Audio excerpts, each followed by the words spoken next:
Nouvelle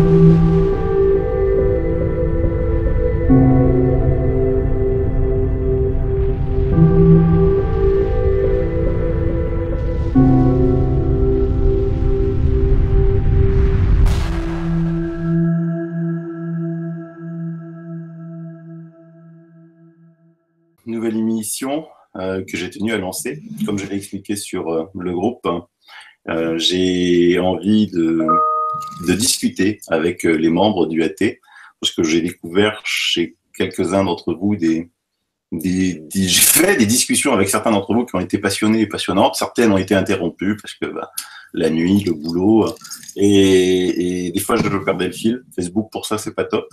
Et donc j'ai décidé d'ouvrir une antenne rien que pour vous.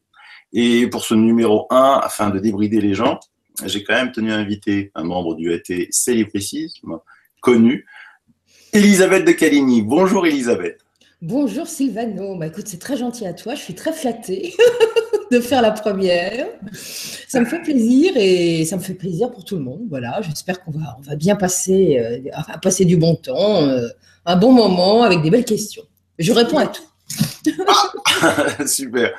Alors, le but, c'est de faire une émission courte, parce que j'ai remarqué aussi que quand les vidéos étaient très longues, les gens ne regardaient pas ou regardaient que les 10 premières minutes, parce qu'évidemment, aujourd'hui, on n'a pas toujours le temps de regarder des longues vidéos. Et moi, j'ai tenu à t'inviter. Alors, certes, tu es très connu, surtout dans le milieu ufologique, parce qu'on découvre tes vidéos passionnantes que tu diffuses chez nos amis de toutes les chaînes Web TV. Je ne vais pas toutes les citer parce que si j'en oublie un, je vais me faire allumer. Donc, c'est vraiment des vidéos passionnantes que tu fais sur des sujets divers et variés. Mais moi, je cherchais une vidéo sur Elisabeth de Caligny, quoi, tu vois. Et j'en ai... Il n'y en a pas. Et il n'y en a pas. Oh là là. Moi, c'est secret, je suis un cas particulier, donc je ne me fais pas de pub. Non, puis ça ne me viendrait pas d'ailleurs, c'est marrant. Bon, souvent on m'a dit fais quelque chose pour toi, mais non. Je n'ai rien à dire me concernant. Voilà, c'est les histoires des autres, c'est très bien comme ça, on peut me voir, c'est bien. Voilà, ça suffit pour l'instant. Je ne suis pas très star. Tu n'es pas très star. Non. Alors moi, j'ai eu la chance d'avoir beaucoup de discussions passionnantes avec toi au téléphone et je me suis dit, oh punaise, ce serait quand même bien de faire une émission comme ça en live autour d'un bon café avec Elisabeth. J'ai pas pris mon café. Oh. T'aurais dû me le dire, on aurait pu trinquer. Allez, vas-y, continue. Et pour discuter de choses et d'autres, parce que déjà, comment tu sais tout ce que tu sais là? Parce que tu fais des émissions surtout, c'est une recherche de fou, ça va très loin. Je sais pas, moi j'ai vu la vidéo sur Padre Pio, j'ai vu Rasputin, c'est juste fantastique. D'où tu tiens tout ça? D'où tu tiens cette culture? Ça t'est venu comment? Déjà, j'étais une petite fille très éveillée. J'ai su lire et écrire à 2 ans et demi, ce qui est quand même plutôt en avance. Et j'ai découvert très vite que la lecture, c'était une source d'information. Je le traitais pas comme ça dans ma petite tête de mouche à l'époque, mais j'avais compris que ça m'ouvrait des fenêtres sur le rêve. J'adorais les histoires. Donc, je me suis mise à lire, mais alors frénétiquement, au point de ne faire plus que ça, ce qui me valait pas mal de soucis dans la famille, parce que je suis pas née dans une famille d'intellectuels. Le bouquin n'était pas la tasse de thé particulière. Et moi, j'étais tout le temps avec mes bouquins. J'allais n'importe où, chez le dentiste. Je lisais dans la rue, des fois, en marchant, ce qui m'a valu une fois de me prendre un poteau de sens interdit. Enfin bon, ça, c'est pas grave. Je ne pouvais pas m'en empêcher. Je lisais en voiture, ça me faisait mal au cœur. Enfin bon, je lisais tout le temps. Et j'ai lu de tout très vite. Et pour ce qui concerne ce contexte merveilleux, comme j'étais amoureuse des contes de fées étant petite, il y avait un côté... Moi, j'étais persuadée que les fées existaient, les lutins. D'ailleurs, quand je paumais un truc, je disais c'est le lutin qui l'a piqué, on me dit arrête. Bon... Et donc, je me suis destinée petit à petit, sans le faire exprès, à des lectures plus ésotériques. L'ésotérie m'a un petit peu pris la tête, ça ne m'intéressait pas, donc j'avais besoin carrément de fantastique. Et c'est comme ça que j'ai commencé à lire mes premiers livres. Je pense que j'avais dans la tranche des 20 ans, 21 ans, ça a commencé comme ça. Et puis, j'ai vu des lumières dans le ciel, très jeune aussi. La première fois, j'avais 9 ans. Mon grand-père était avec moi et il avait menti. Je le savais qu'il mentait. Parce que quand il me disait toujours la vérité, et là, j'ai bien compris qu'il ne savait pas de quoi il parlait et que c'était surprenant. Donc après, j'ai repensé à tout ça. Et mes lectures se sont dirigées vers cela. Il y avait très peu de choses à l'époque sur l'ufologie. Dans les années 70-80, ça se bousculait pas au portillon. Il y avait des trucs en anglais, évidemment, mais en français, c'était beaucoup plus rare. Il n'y avait pas Internet. Non. Internet, ça a changé ma vie, on peut dire ça comme ça. Et puis, au fil du temps, bah, j'ai commencé à emmagasiner des tas de connaissances. Puis surtout, j'ai un esprit curieux. Il faut que je sache comment ça marche dans tous les bords. Je m'intéresse aussi bien aux vers de terre qu'aux soucoupes volantes. Il n'y a pas de limite à mes intérêts. Donc, bah, c'est devenu, le sujet m'a tellement intéressé que c'est devenu frénétique. Et j'ai accumulé. Alors, il y a des trucs que je sors maintenant qui sont des choses auxquelles j'ai réfléchi il y a 20 ou 30 ans. Et tu fais la connexion maintenant. Et je fais la connexion maintenant. Ce qui est quand même assez étonnant. Ouais. Je me dis, ah, mais au fait, ça me ramène à ça. Et ça, qu'est-ce que c'était que cette histoire? Ah, mais oui, je cherche et je trouve. Parce qu'avec Internet, ça va vite. Hein. Exact. Voilà le cheminement. Et ben, ça se comprend mieux.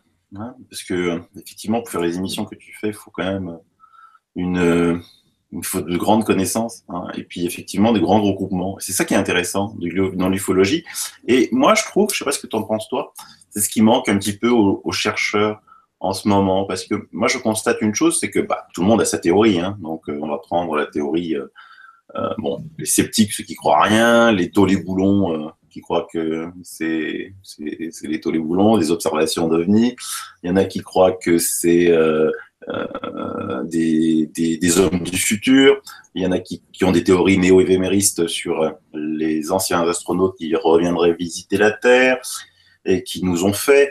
Il y a les théories UFO-conscience, hein, tout serait de la conscience. Il y a les théories où les UFO seraient des démons et tout serait démoniologie. Et donc chacun, il y a des chercheurs qui commencent ils s'enferment un petit peu dans un contexte, ils commencent à devenir de plus en plus sûrs de leurs théories, sans regarder un petit peu ce qui se passe ailleurs. Parce que en fait, quand tu prends tout, les observations, tout ce qu'on a vu, les preuves que l'on a, difficile de dire c'est cette théorie, parce que chaque théorie de chaque chercheur, à un moment ou à un autre, va avoir 2 ou 3 failles. Et ça ne va pas coller avec le reste. Qu'est-ce que tu penses ? Ça, tu as raison. Et moi, je pense que sur toutes ces théories, il y a une part de vrai. Voilà. Je pense qu'il ne faut pas se limiter. Je pense qu'on n'y connaît strictement rien. Qu'on croit savoir et qu'on fait des grandes théories et que celui qui dit ça, il a tort ou il a raison, c'est complètement faux. Plus je cherche, plus je me rends compte que le phénomène est compliqué. Ouais. Par contre, ce que je peux dire, c'est que pendant des décennies, l'ufologie classique, dite sérieuse, a été plutôt vers une idée de taux-les-boulons, de rationalité, tout le bazar. Et a exclu consciencieusement, c'est le cas de le dire, il y a le mot, tout ce qui a trait au phénomène de conscience, enfin à la dimension de conscience dans le phénomène ufologique. Or, si on fait abstraction de cette dimension de conscience, on a tout faux. Et ça, c'est au moins la seule certitude que j'ai. C'est clair. Voilà. Le reste, il y a du vrai partout. Mais ça, c'est absolument évident, y compris dans l'histoire démoniaque et tout le bazar. On l'a vu avec le cas de Sarah Porter, dont j'avais raconté l'histoire. Ça se passe au Canada et elle va être infestée de gris qui vont lui prendre le cerveau et elle va tomber sur une sorte de Méphisto à la fin. Elle va décoller de son lit comme dans L'Exorciste. Bon, il y a un phénomène démonologique là-dedans. Alors effectivement, quand des légendes, ils ont parlé de ça. Il y a eu probablement dans le temps passé des approches de ce type d'être qui après ont nourri des légendes de sorcières, de trucs maléfiques. Et voilà. Donc dans ce phénomène, c'est d'une extrême complexité. Mais ça joue sur la conscience.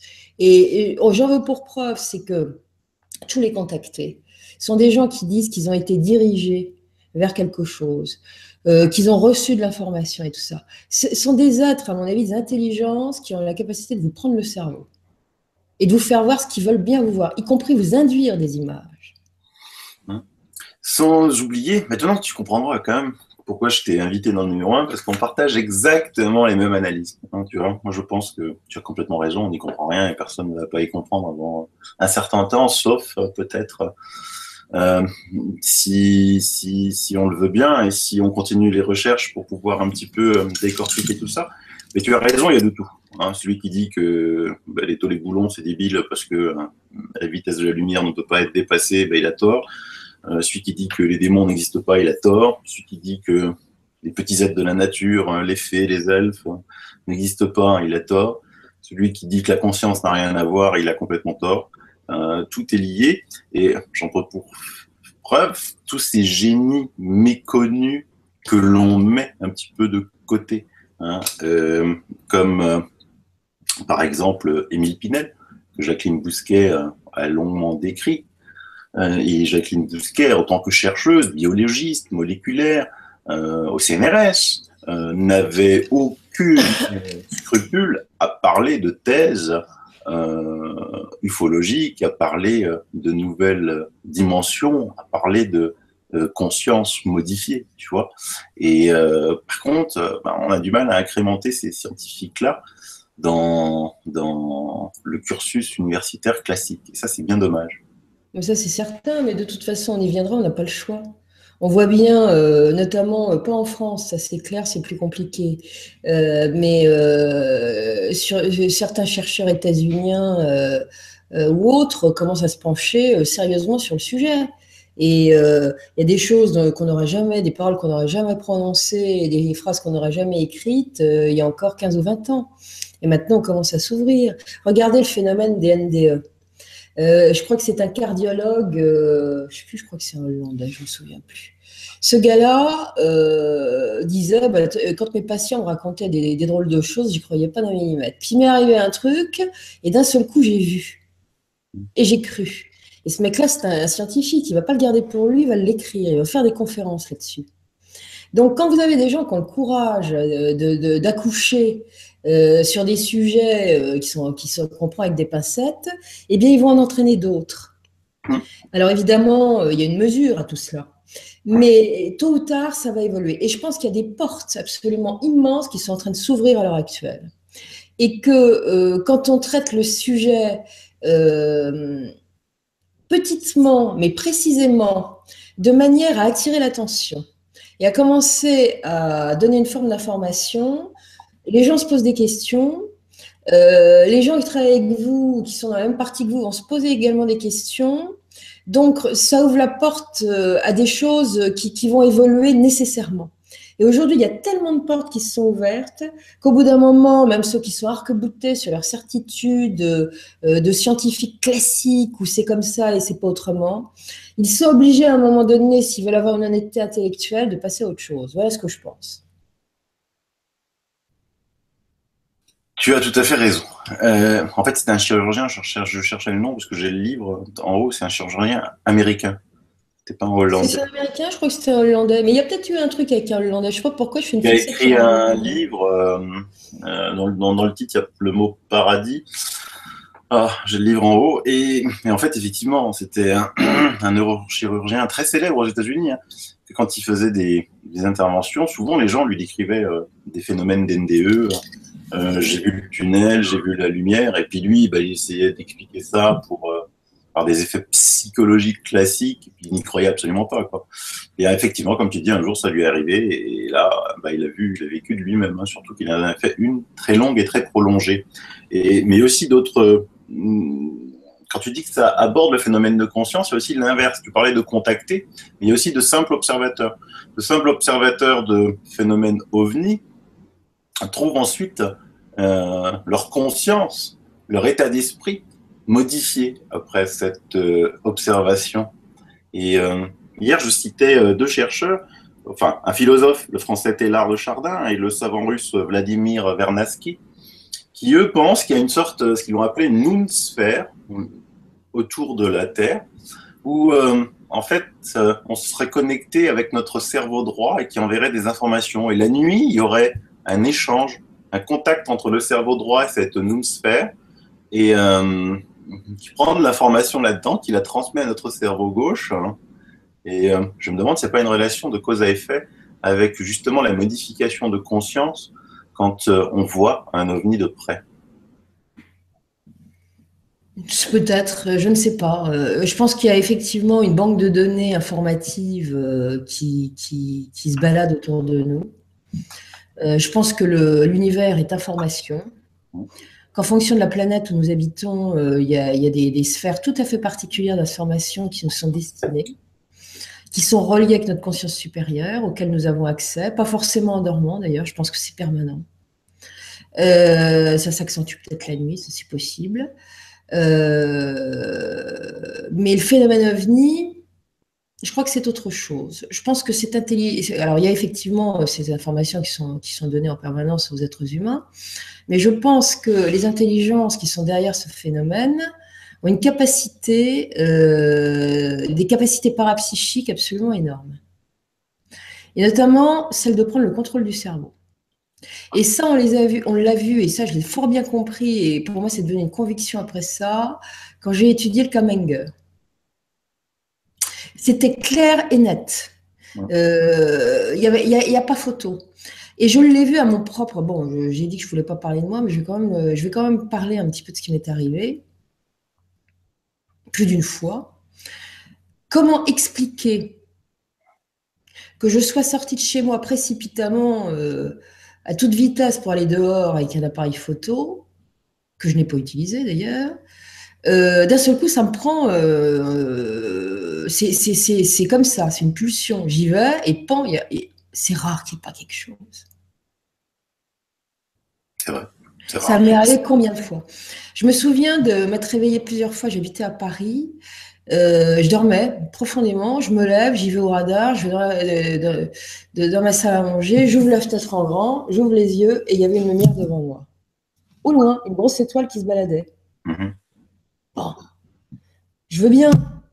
Alors, soit je rêvais et je me suis recouchée le lendemain et je me suis réveillée le matin en me disant oh, j'ai rêvé que j'allais dans la salle à manger, mais non, bien sûr que je ne rêvais pas.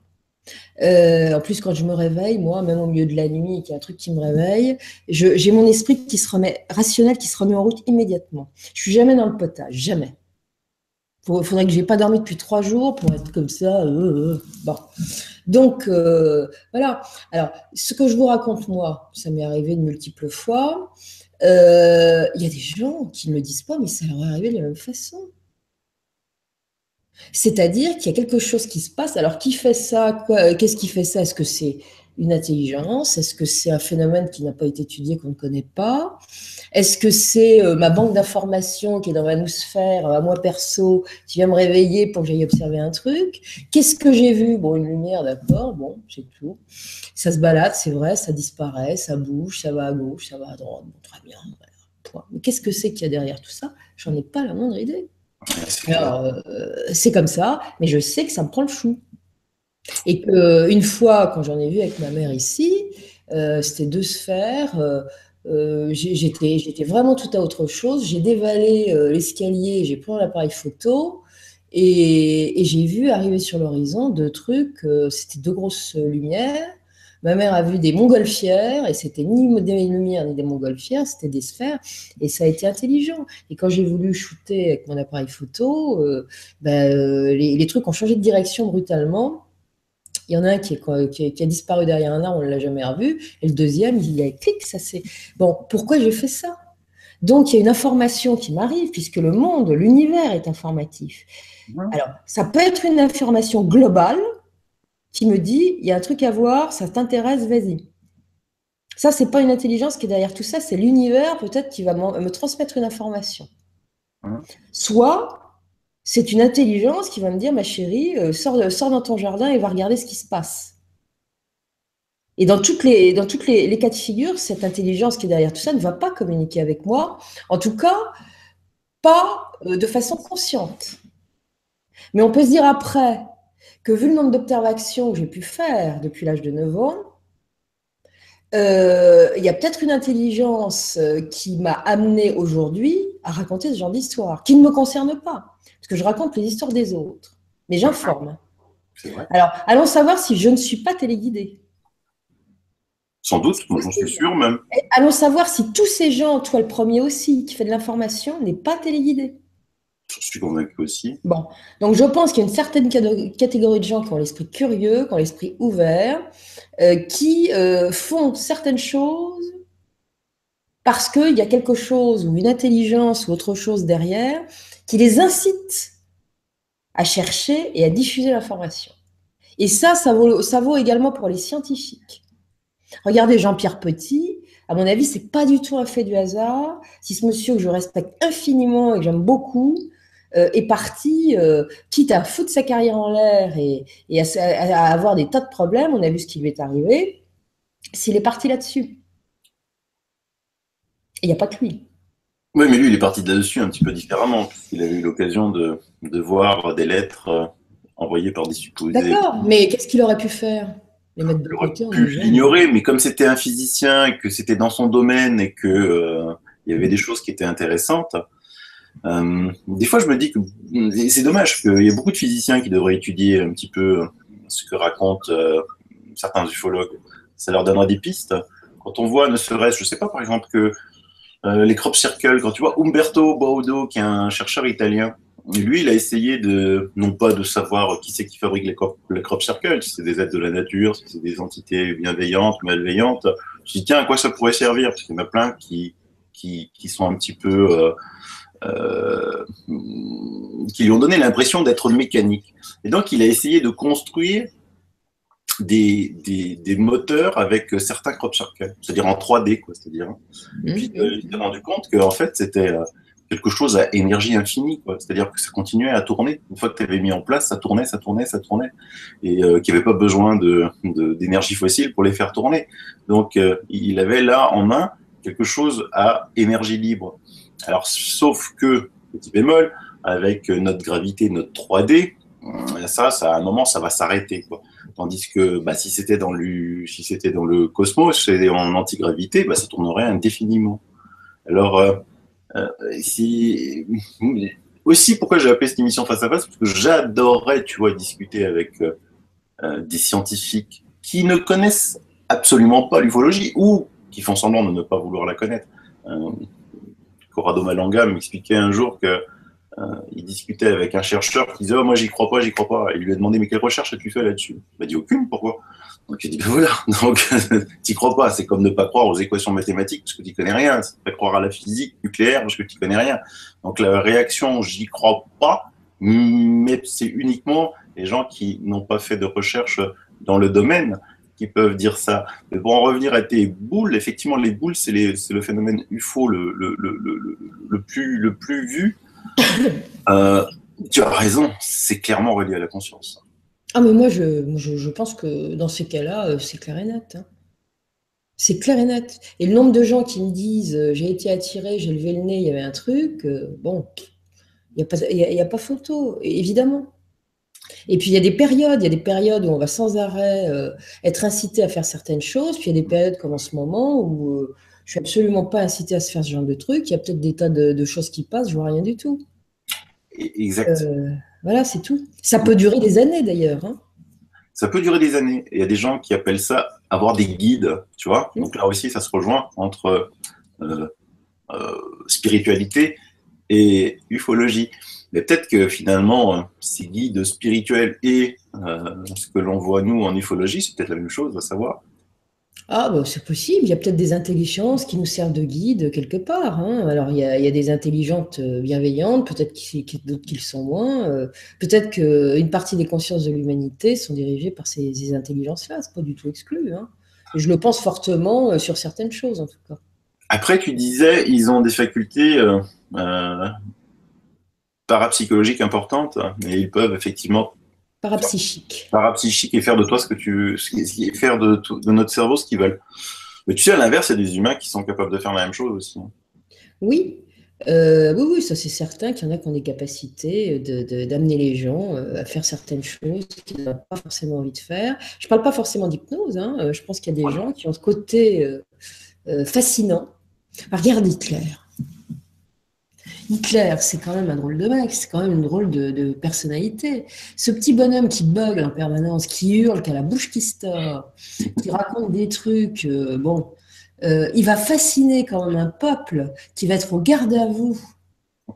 Quand on voit des films sur l'effet qu'il faisait quand il passait dans une rue dans sa voiture, quand il y avait ces grands rassemblements, ces grandes fêtes du nazisme, où les gens, les femmes avaient les larmes aux yeux, je pense qu'une apparition à Fatima, ça devait poser exactement...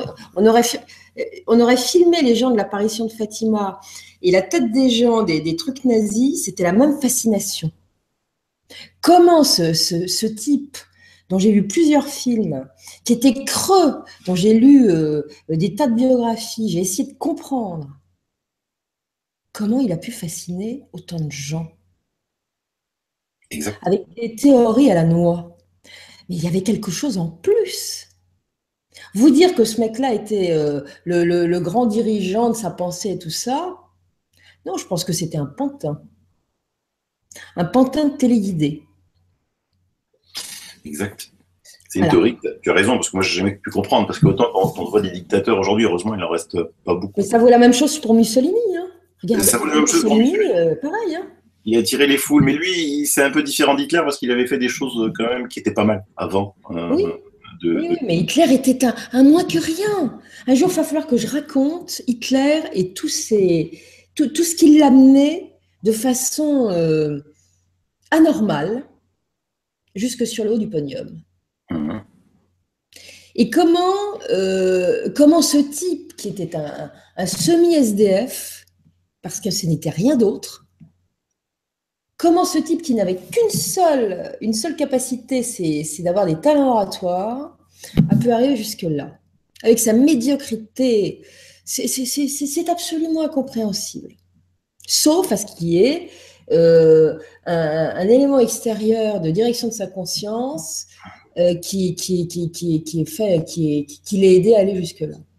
Tu as raison, parce que c'était un dictateur qui était suivi par le peuple. Hein. C'était pas un dictateur à la Kim Jong, je sais plus quel numéro, là en Corée du Nord. On l'aimait. Les gens sont obligés de l'adorer parce que s'ils savent qu'ils regardent de travers, ils vont mourir. Quoi, hein.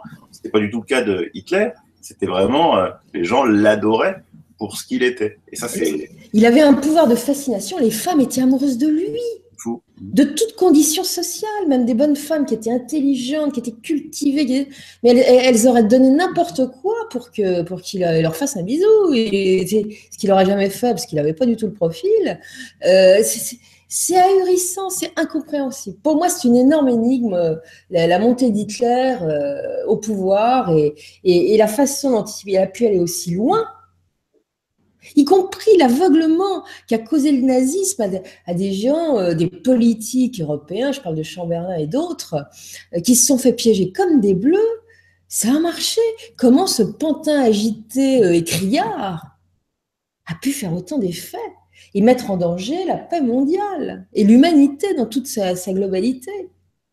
Et puis alors maintenant, si on est à lui, qu'est-ce que tu en penses, toi? Pardon? Qu'est-ce que tu penses des ovnis nazis, puisqu'on en a Hitler? Au début, je me disais, c'est complètement pipeau. Mais alors, pipeau grave. Hein. Et puis maintenant, je commence à penser que c'est pas si pipeau que ça. Yeah. Et ce que j'ai lu et ce que j'ai gratté, là, pour l'instant, m'interroge beaucoup. Et je pense qu'il y a eu, effectivement, il y a eu quelque chose. Ouais. Et ça, j'ai pas fini de chercher. Ah, on aura bientôt un numéro spécial. Mais j'ai totalement changé d'avis. Je me souviens très bien, quand il y a bien des années, Rock Soccer, dans Top Secret, avait commencé à parler de ça.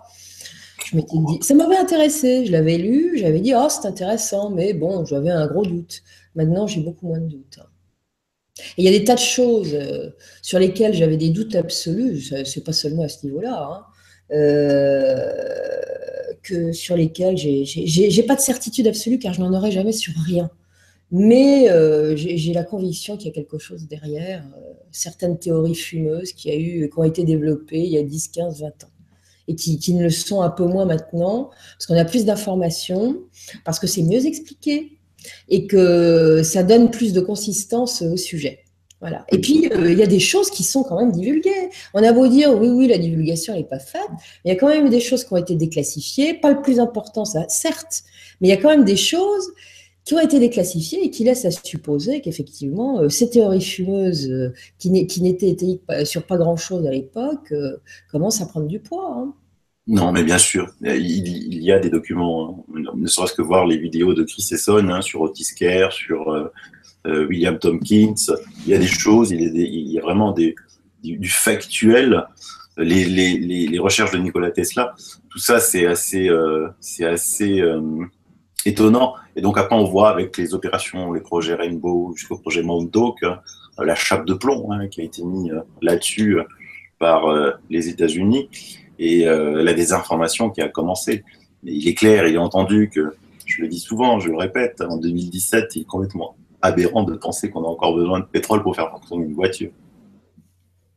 De toute façon, on a besoin de pétrole parce qu'il y a des lobbies qui veulent vendre leur merde, quitte à d'ailleurs bousiller la planète, parce que je lis de plus en plus, et ça c'est marrant, parce que mon père avait du bon sens, il n'avait aucune culture sur des tas de trucs, et il me disait, oh, faut arrêter de pomper le pétrole et puis tout ce qu'il y a dans la Terre, parce qu'un jour la Terre va s'effondrer. Il va se passer des trucs. La Terre, elle va pas s'en remettre. Quand il me disait ça, je me disais, il est bizarre, mon père. Mais en fait, il a raison. On sait maintenant que plus on pompe ce qu'il y a dans nos sous-sols, plus la terre tremble. Ça la dévasse, ça la déséquilibre. Donc, il y a quelque chose. C'est l'évidence même. Hein. C'est une évidence, c'est logique. C'est complètement logique. Mais tu sais, c'est pas que pour les lobbies, hein, c'est aussi pour les États, parce que je rappelle que quand tu fais le plein et que tu en as pour 100 euros, 80 euros va directement dans la poche de l'État. Hein. Mais c'est évident, mais c'est une grosse mafia organisée mondialement, et puis voilà, et puis on est dedans, et puis on n'en est pas sorti. Parce que tant qu'il y aura encore une goutte de sang noir dans les entrailles de la Terre, il y aura des abrutis qui iront tout pomper, quitte à polluer la mer en faisant des forages, par exemple en Antarctique. C'est n'importe quoi. Ils iront pas là-bas. Oui, non, je sais, mais en attendant, ils y ont pensé quand même. Et puis, de toute façon, ils auront d'autres idées parce qu'il n'y a pas de raison. Quand il faut pomper, il faut pomper. Si c'est exploitable et que ça ne coûte pas trop cher au niveau de l'exploitation, ils le feront. Alors tiens, comme on parle d'Antarctique, j'aime bien passer de sujet à un autre. Là. Comme quand on le fait, quand on est au téléphone. Tu as pensé à faire une enquête sur l'amiral Byrd? Oh, bah ça, je l'ai déjà fait, je le connais par cœur, l'histoire. Je peux même te la raconter ce matin, on n'a pas le temps. Tu as déjà fait où? Elle est où? Mais nulle part, je ne l'ai jamais. Elle est restée dans ma tête. C'est vrai? Oui, mais il y a des tas de trucs comme ça que j'ai de côté. Mais je crois foncièrement que c'est pas une blague, le coup de l'amiral Byrd, qui n'a pas eu pluie d'ailleurs, qui s'est retrouvé face à ça.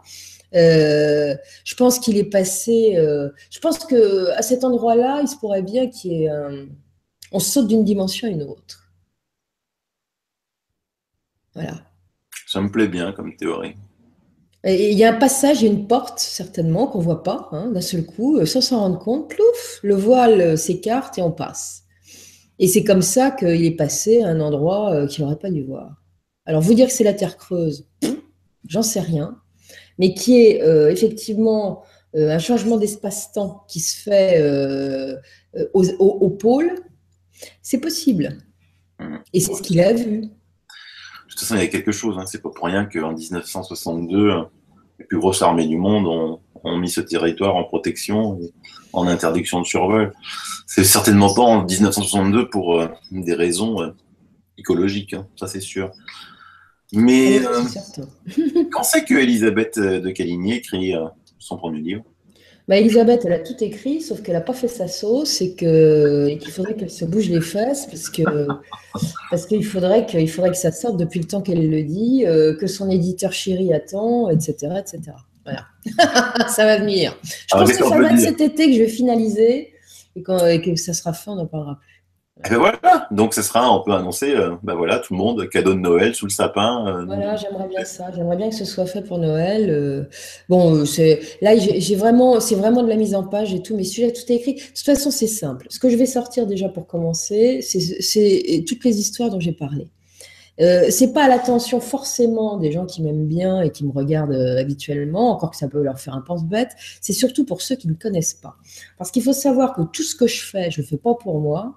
Sinon, j'aurais sorti des bouquins depuis longtemps et je me serais arrangée pour en faire encore plus, mais d'une façon médiatique que je n'en fais à l'heure actuelle. Non, non, ce qui m'intéresse, c'est de faire passer de l'information pour ceux qui ne connaissent pas. Si je réjouis ceux qui connaissent déjà et que ça les amène à réfléchir à des tas de trucs, j'en suis absolument ravie et c'est le but de la manœuvre aussi. Mais si vais sortir un bouquin, c'est à l'attention de ceux qui ne connaissent pas du tout le sujet et qui ont envie de s'y intéresser, qui se disent ah bah tiens à la Fnac il y a ça, oh tiens ça doit être marrant, je regarde et voilà. Parce Ouais. qu'il y a des tas de gens qui vont pas aller chercher sur internet parce qu'ils n'ont pas le et puis ça donne un sérieux le livre. Non. Le livre, c'est fantastique, c'est ce qu'il faut faire. C'est le tampon, il y a marqué sérieux. Ouais, par contre, si j'ai un conseil, juste un tout petit conseil à te donner, tu sais tellement de choses que ne fais pas un premier livre de 750 pages, hein, s'il te plaît, parce que Ah non, évidemment. non, non, mais justement, je ne vais pas faire 750 pages, je vais faire 2 bouquins. Il y en a 2 de près d'ailleurs. Il faut que je fasse ma sauce, comme je l'ai dit. Ça ne va pas être des bouquins prise de tête, hein. Ça va être du bouquin format normal, avec nombre de pages normales, et j'écris pas une Bible. D'abord, je veux pas. Puis de toute façon, il faudrait que j'écrive des Bibles tous les 10 ans. Bon, ça m'intéresse pas. Non, non, ce que je vais faire des bouquins de taille normale, de volumes normaux, et puis voilà, voilà. Et puis un beau jour, ben, j'écrirai peut-être ce que je pense. Et puis voilà, c'est aussi autre chose. Mm. Alors, je sais que tu as fait une émission avec Antoine, notre cher Antoine, coucou Antoine, et avec Philippe Guillemot. Bon, alors Antoine, il n'a pas encore monté, mais c'est pas grave. Qu'est-ce que tu as retenu de cette émission? Ben, j'ai retenu en écoutant Philippe Guillemot, qui est un grand savant et pour lequel j'ai beaucoup d'admiration, et en écoutant Maëlie Cazotte, auquel j'avais demandé à Antoine de faire participer, hein, parce que j'aime beaucoup Maëlie, qui est une amie, qui est une personne passionnante. J'ai appris qu'elle c'était une grande chercheuse, et au milieu de tout ça, je me suis fait l'effet d'une petite joueuse absolue. Et je me Pourquoi? suis dit, parce que moi, je survole des tas de trucs, mais je suis une survoleuse, moi. Pas grave. Alors, quand je vois Guillemot, qui connaît parfaitement son sujet, qui est d'une intelligence rare et d'une grande sensibilité humaine, ce qui lui donne toutes ses dimensions, sur son plus. Et puis Magali, qui est une vraie chercheuse, une nana qui va aller creuser jusqu'au bout du bout du bout. Et je suis très contente de l'avoir présentée Antoine et de voir qu'elle fait une rubrique maintenant, parce que c'est quelqu'un qui doit parler et qui doit être écouté. Ces gens-là, ils connaissent leur sujet. Moi, je connais des tas de sujets, mais en profondeur, je suis une petite joueuse. Mais Et non. ça, j'ai eu un énorme complexe au milieu de tout ça, en me disant, ma pauvre fille, Mais, quand ça m'arrive. mais ça, il faut pas, Elisabeth. C'est ce que je disais un petit peu en intro, tu sais. Il y a des chercheurs qui deviennent tellement spécialisés, de toute façon, on ne pourra jamais, nous, avoir leur niveau. Tu prends quelqu'un qui a fait de la chimie moléculaire, de la chimie organique, qui se met à faire des recherches. Tu ouvres un bouquin de chimie de bac plus 12, t'es morte, quoi. Tu comprends même pas les formules qu'il y a dedans. Pareil pour la physique nucléaire, pareil pour les mathématiques. Si tu essayes de lire Émile Pinel et que des équations dedans, qu'est-ce que tu veux lire? Tu peux pas. Donc tu vas dire, mais je suis qui? Moi, je suis rien du tout. Par contre, ce qu'il faut voir, c'est justement ces gens-là, effectivement, les étudier pour voir où leur science les a amenés, à quelles conclusions. Et justement, nous, de s'apercevoir des différentes conclusions que ces différents chercheurs sont réussis à faire. Alors évidemment, eux, ils sont dans leur truc, chacun est sûr de sa théorie. Mais après, le but, c'est d'essayer de lier toutes ces théories et de savoir comment elles tiennent les unes par rapport aux autres. C'est ça qui est passionnant. Oui, non, mais ça c'est sûr. Puis bon, je sais que je suis qu'une informatrice qui fait passer de l'information et bon donc, mais sur le coup, j'avais 2 grosses pointures et je me suis sentie m'enfoncer dans le sable. Madame diminue à vue d'œil. Je me suis dit, oulala, mauvais quart d'heure. Quand je suis la reine du monde toute seule sur mon écran, ça va. Quand je suis en bonne compagnie, je diminue, je me rétrécis. Enfin bon, c'était une émission fort réussie et je veux dire que je l'attends avec impatience. J'aimerais bien que ce soit monté, que ça passe. Oui. C'était quelque chose de fort intéressant. Voilà. Antoine et le montage. Bah oui, mais quand on a beaucoup de choses à faire dans la vie, le montage ça prend du temps. Il m'a dit que ça prenait plusieurs heures et ça je veux bien le croire. Bon bah voilà, faut qu'il dorme la nuit quand même. Ne dors plus Antoine. Oui. Voilà, on va s'approcher de la fin parce que moi, ce que j'ai envie, c'est de faire des émissions très courtes justement pour pouvoir être monté très rapidement et pour pouvoir être vu par plein de monde. Même si j'ai vu que je diffusais en direct et qu'on a 10 spectateurs depuis tout à l'heure, je sais pas vraiment comment on a fait, mais bon. C'est pas grave, ça c'est Hangout. Donc là, j'espère que pas fait de conneries et que surtout j'arriverai à enregistrer ce qu'on vient de faire pour être diffusé, parce que moi j'ai envie de t'inviter plusieurs fois. On parlera de sujets bien plus précis et pour inviter aussi plein d'autres, plutôt que de bomber la tête sur des émissions de 2 heures, le format 59 minutes max. Les gens voient ça, ils disent allez hop, je regarde. Et le but c'est de te faire connaître, parce qu'effectivement toi ton rôle c'est d'éveiller, parce qu'on n'est pas nombreux à s'intéresser à l'ufologie en France. Moi, je ne cesse de le répéter, alors que c'est le domaine primordial qui devrait être enseigné à l'école, Ce serait complètement... ça apporterait déjà beaucoup moins de racisme dans tous les pays et moins de conneries. Parce que si on commence à parler à l'école de contact avec des êtres... De toute façon, je vais te dire, l'humanité évoluera d'un point de vue de ses comportements quand elle aura la connaissance. Mais la connaissance surtout. Et ça, effectivement, ce domaine-là, ça fait partie des domaines essentiels de la connaissance. La connaissance ouvre l'esprit. Donc la connaissance, en règle générale, à partir du moment où on a l'esprit qui s'ouvre, donne beaucoup plus de tolérance. Donc finalement, le fait qu'on parle de ces sujets-là rend les gens conscients d'un certain nombre de choses, peut les amener vers une démarche spirituelle. Moi, ça m'a amené vers les dialogues avec l'ange, quand même, ce truc-là. Oui, bien sûr. Bien sûr. J'étais pas partie pour. Et en plus, j'ai rien compris pendant 20 ans. J'avais un cerveau de moitrieuse. Je lisais le truc et je me disais, quoi, qu'est-ce que ça veut dire quoi? Puis d'un seul coup, j'ai eu une illumination du Bouddha. C'était en 2015, d'un seul coup, j'ai tout compris. Mais c'est lié. C'est lié. C'est pas lié au phénomène ufologique, c'est lié au phénomène dimensionnel et au phénomène de conscience.